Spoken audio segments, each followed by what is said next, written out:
Un escándalo de corrupción ha sacudido al primer gobierno de izquierda en la historia de Colombia y ha socavado también su capacidad de llevar a buen puerto reformas ambiciosas como la reforma tributaria, la de paz total, el Plan Nacional de Desarrollo. Bueno, la crisis estalló con la difusión de audios de Armando Benedetti, ex embajador colombiano en Venezuela, en los que insinúa que entraron dineros turbios en la campaña del presidente Gustavo Petro. En los audios, Benedetti habla con la antigua jefa de gabinete de Petro, justamente, y amenaza con revelar detalles de su campaña presidencial de 2022.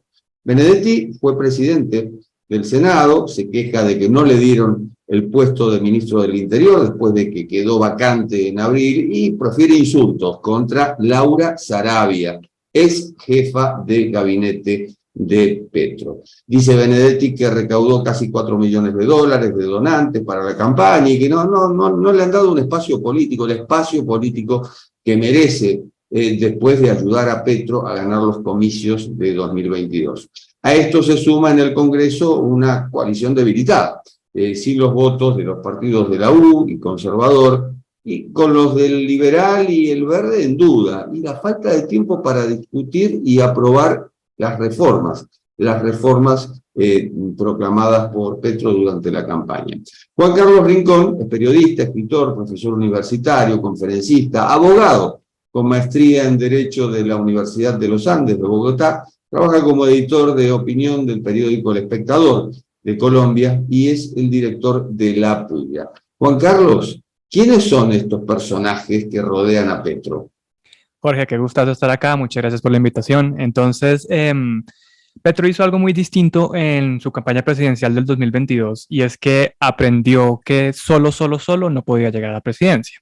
Entonces, por ejemplo, desde el 2020 se empieza a acercar a Armando Benedetti. Armando Benedetti es un político que está en juego desde el arranque de los 2000, que empieza en el uribismo, luego se pasa al santismo, luego le hace oposición a Duque, que técnicamente es uribista, pero digamos ahí es más por protección al proceso de paz de Juan Manuel Santos. Pero más importante aún y de más utilidad para Petro, Armando Benedetti es un tipo que se sabe la política, que se sabe mover en la política, que se sabe mover en lo que nosotros llamamos la mermelada, ¿no? Le decimos mermelada es a la repartición de cargos burocráticos, de cómo conseguir que los clanes políticos de las diferentes regiones de Colombia te apoyen, y sobre todo es uno de los hombres más poderosos de la costa caribe colombiana, que fue esencial para la elección de Petro en segunda vuelta. Uribismo, Santos, Petro, ¿y por qué Petro elige a una persona que se supone que viene de otro palo político? Claro, esa fue la gran pregunta. Incluso muchos dentro del partido de Petro le preguntaron que cómo hacía eso, especialmente porque se mete con Armando Benedetti. También hay otro personaje que no suena mucho recientemente, pero que se llama Roy Barreras, que se convierte, también viene del uribismo y se convierte como en uno de los principales congresistas del pacto histórico, fue el presidente del Senado hasta hace poquito. Y un poco Petro se acerca a ellos porque ve un uribismo más moderado, es decir, un santismo, una centroderecha, por ponerlo en algún como mapa ideológico, pues.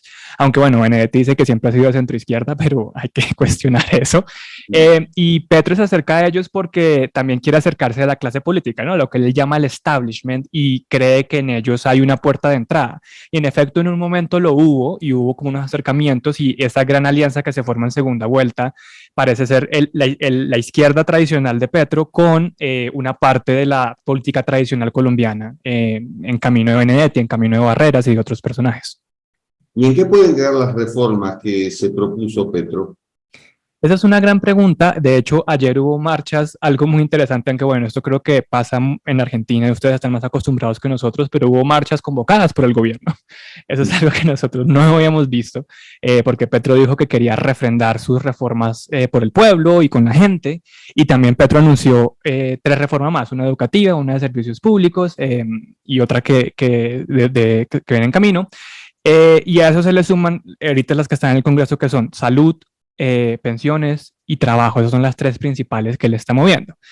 Yo la veo muy difícil que Petro logre aprobarlas, por lo menos pronto. Además, porque tengan en cuenta una cosa, y es que Colombia tiene elecciones regionales en octubre. Elegimos alcaldes, elegimos gobernadores, y ahí se juega mucho del poder de los congresistas. Entonces ellos están muy pendientes de si vale la pena seguir el juego a Petro o no. Volviendo al punto que desencadena la crisis, ¿cómo zafa Petro, cómo zafa el gobierno, o el partido de gobierno, la coalición de gobierno, después de haber tenido muchos cambios, inclusive desde que asumió el 7 de agosto del año pasado? Sí, de hecho, Petro ya cambió más de la mitad de su gabinete en 10 meses que lleva gobernando. Eso es algo que, por cierto, siempre le ha pasado. Cuando fue alcalde de Bogotá pasó exactamente lo mismo. Él no terminó con la gente con la que empezó. Y es porque pasa, digamos, es un ciclo, ¿no? Entonces Petro quiere mostrarse como el técnico que une distintas fuerzas, él se dice que es más de izquierda, es un liberal.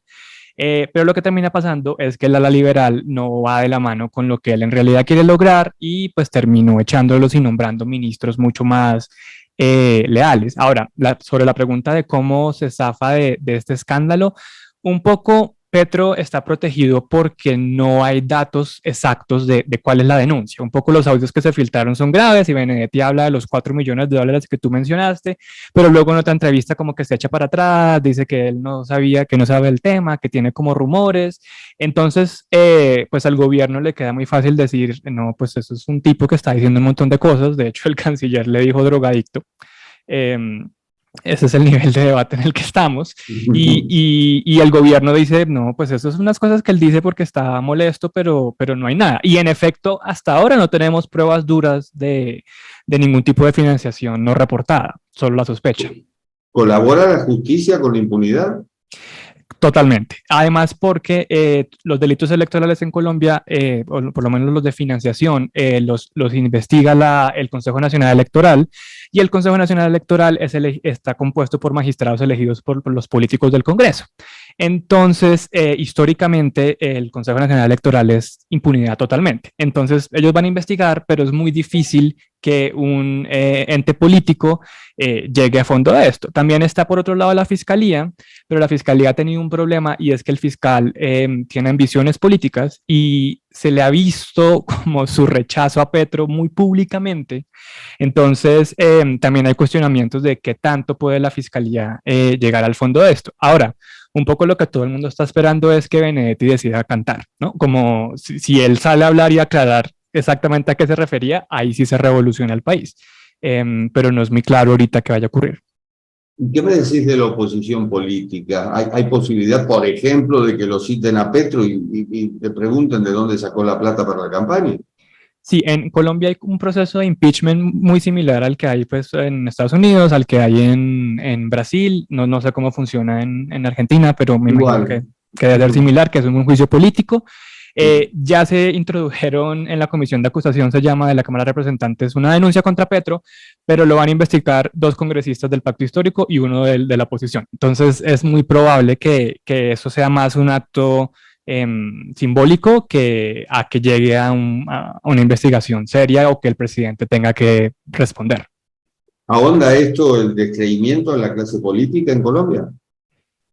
Totalmente. Un poco demuestra que cambian los nombres, pero no cambian las formas, ¿no? Que eso es gran parte de la decepción, porque pues Petro llega con el cambio, yo soy el contra-establishment, yo llego con el fervor popular, pero un poco lo que muestra el relato de Benedetti es, claro, llegaste con el fervor popular, pero te aliaste con los políticos de siempre, utilizaste maquinarias políticas, te acercaste a clanes cuestionados, y eso de por sí ya le quita mucho la legitimidad de la imagen del presidente. Ahora, ojo, aunque las encuestas dicen que Petro es un presidente impopular, lo que sí vemos en las calles y lo vimos ayer sigue siendo muy popular en un grupo muy considerable de personas.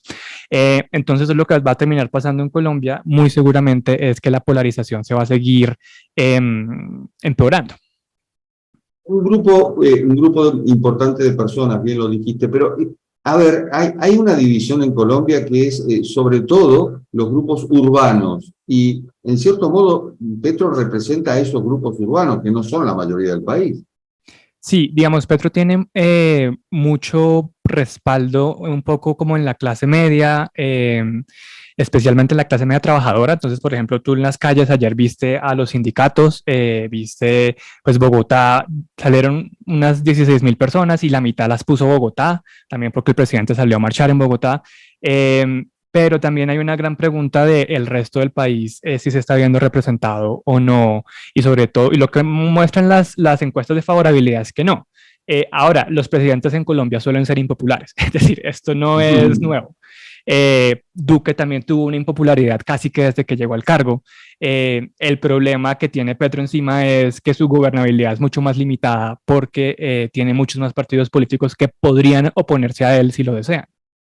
En esta crisis el tango se baila de a dos, como corresponde. Sí. Está Benedetti por un lado y está Laura Sarabia, ex jefa de gabinete de Petro por el otro. ¿Quién es Laura Sarabia? Bueno, Laura Sarabia es un personaje que sale un poco de la nada en la política colombiana, ya tiene 29 años y con 29 años era la jefe de despacho del presidente y un poco lo que se conoció es que era la segunda persona más poderosa en Colombia en el sentido de que le manejaba la agenda al presidente, decidía quién podía hablar con él y quién no, decidía también pues ciertos nombramientos, aunque bueno, Petro ha salido a decir que no, que él toma todas las decisiones, pero un poco el discurso hasta que Laura se vuelve, entre comillas, un personaje tóxico, era que Sarabia tenía un gran poder porque los jefes de despacho históricamente han tenido un gran poder en Colombia. Lo mismo pasó con Iván Duque y su jefa de gabinete que se llamaba María Paula Correa. Pero entonces Sarabia empieza a trabajar muy joven, como 22 años, 23 años, con Armando Benedetti y se convierte básicamente en su jefa de despacho, ¿no? Aunque él era senador, pero entonces le hace toda la agenda, le maneja los horarios, etcétera. Y cuando Benedetti llega a la campaña de Petro, como Benedetti se convierte en el jefe de la campaña de Petro, Sarabia básicamente se convierte en la jefa de la campaña de Petro y es la que maneja todos los horarios, etcétera. Y ahí Petro le toma mucha confianza. Y entonces Petro decide traerla porque Petro es una persona que le gusta trabajar, bueno, yo creo que es normal, pues con gente que considera leal y que considera a la que le tiene confianza. También hay algo que no tengo mucha información, pero pues Benedetti lo menciona en los audios y es que Benedetti dice que Verónica Alcocer, que es la primera dama de Petro, la esposa de Petro, la primera dama de la nación, que cada vez tiene más poder, fue la que eligió a Sarabia. Benedetti lo menciona, sobre esto no hay mucha información, pero sí hay mucha información sobre cómo la primera dama ha ejercido mucho poder en la Casa Nariño y en varios ministerios. Entonces, yo creo que también por ahí va el agua al molino y entonces Sarabia empieza a figurar. Igual la gente no la conocía mucho hasta que salió un perfil en El País de España y una serie de entrevistas en las últimas semanas y bueno, estalló el escándalo. ¿Y qué es de la vida de Benedetti hoy y de Sarabia hoy? Entonces, Sarabia está citada por la fiscalía porque hay unas sospechas de interceptaciones ilegales a una niñera de ella. Bueno, todo este escándalo empieza, voy a contarlo muy rápido, empieza porque una niñera de Sarabia, Sarabia sospecha que le roban un maletín con plata, ella dice que con $7,000, y a la niñera la llevan a un edificio cerca a la Casa de Nariño, que es el Palacio Presidencial, y le someten a una prueba de polígrafo. Varios meses después, la niñera sale en una revista Semana y dice, me sentía secuestrada, y ahí como que empieza y hace unos días la fiscalía dijo, esa niñera estaba interceptada ilegalmente. Entonces hay sospechas de por qué la tenían interceptada. Entonces Sarabia ahorita está respondiendo ante la justicia y está llamada indagatoria por la fiscalía para responder sobre estas interceptaciones ilegales. Ella dijo como que iba a responder a todo eso y se aleja, Petro la aleja del gobierno. Benedetti también deja su puesto como embajador en Venezuela. Envía un mensaje extraño hace un par de días como que dice que en el gobierno lo están queriendo deslegitimar, luego lo borra, luego saca otro en que dice que él está muy comprometido con el pacto histórico y con el proyecto del presidente, y ayer publicó uno en el que le pide a la Fiscalía protección porque dice que lo quieren matar, pero lo último que supimos es que está en Estambul para la final de la Champions League. Entonces, en ese estamos. Benedetti viene a ser el artífice del restablecimiento de la relación entre Venezuela y Colombia.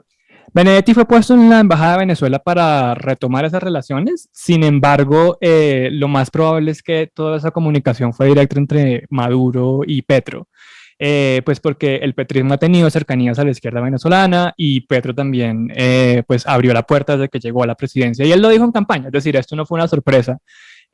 Porque en Colombia siempre ha vivido una discusión muy grande sobre, en últimas, Venezuela es uno de nuestros socios comerciales más importantes, recibimos 2 millones de migrantes venezolanos, no tener relaciones diplomáticas es una tragedia para los colombianos que viven allá, para los venezolanos que viven acá. Entonces eso fue siempre una propuesta de Petro, Benedetti estuvo a cargo de eso, Hay unas discusiones porque en los últimos viajes de Petro, al parecer, Benedetti no sabía que Petro iba. Entonces ahí hay como un aislamiento extraño. Entonces yo creo que eso es más Petro que Benedetti, pero pues sí, Benedetti, al menos en forma, estaba a cargo de eso. ¿Cómo termina este culebrón? Yo creo que faltan muchas más revelaciones. No me extrañaría que conozcamos más audios. Está la gran pregunta de dónde vienen esos audios de Benedetti. Esto sí es pura especulación, pero eso parece grabado por el mismo Benedetti. Además, Benedetti es una persona muy volátil, entonces, no sé, puede que mañana decida salir a hablar o puede que mañana decida salir a defender al gobierno. Pero también esto se tiene que unir a la investigación que hay contra el hijo del presidente, que se llama Nicolás Petro, que tanto Benedetti como Nicolás Petro estaban a la cabeza de la campaña en el Caribe, y es que estos son novelones, literalmente. La ex esposa del hijo del presidente acusó al hijo del presidente de recibir una plata, como unos 600 millones de pesos, de narcotraficantes, y que no se reportó. Y de hecho el presidente salió a decir: yo que la fiscalía lo investigue, yo no tengo nada que ver con eso, etcétera, etcétera. Pero mire que todos en la costa Caribe y todos como en este. Entonces son piezas de rompecabezas que se empiezan a andar. Puede que pase como siempre pasa en Colombia, que nunca sepamos en realidad, como que las investigaciones nunca llegan a ningún puerto. Por ejemplo, el presidente Duque tuvo un escándalo similar con plata a un narcotraficante, pero lo que sí hemos visto es un golpe a la legitimidad presidencial, y hay que estar pendientes en octubre, ver quiénes ganan, porque yo sí tengo mucha curiosidad de ver si los candidatos del petrismo van a ser castigados o no, porque si no son castigados, eso cambia mucho la narrativa, pero si pasa lo que todo el mundo está diciendo que cree que va a pasar, y es que se monta a la derecha o se montan candidatos de oposición, pues el gobierno va a quedar aún con menos gobernabilidad. No te voy a pedir un número, pero Benedetti tiene infinidad de causas abiertas en la justicia. Benedetti tiene muchos procesos abiertos. Ahora, en Total Justicia nunca ha sido condenado.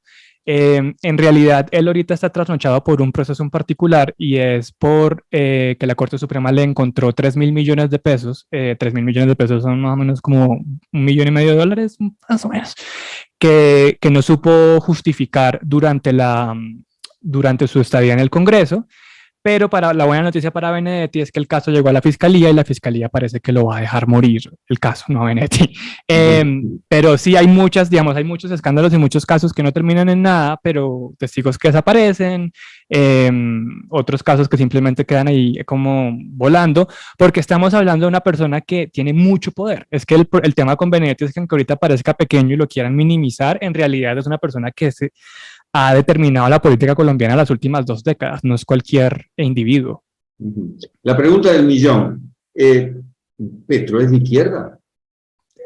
Esa es una buena discusión. De hecho, yo me acuerdo mucho de una entrevista que le hacía Rafael Correa a Petro, y Correa le decía a Petro: usted no es de izquierda, usted es un liberal ahí escondido.